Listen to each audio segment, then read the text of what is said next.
And guys, tapos na. Ganda oh. Tingnan nyo naman yung curve niyan. Oh. Yan ang texture niya, fluted panel. Ito guys, may cover lang yan.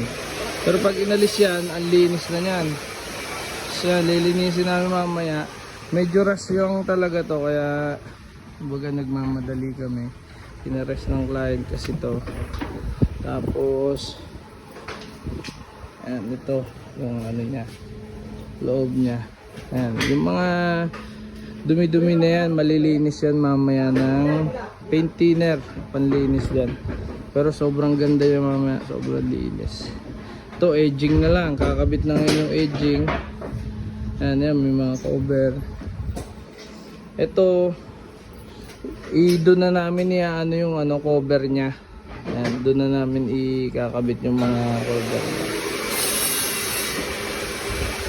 Pero working na yan. Ayan, working na yan. Cover na lang.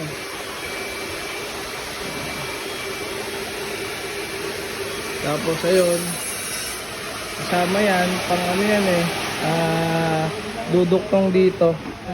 Yan. Kasama yung dalawang yan. Duduktong dito. Parang siya isang room kasi siya. Paikot yung table niya.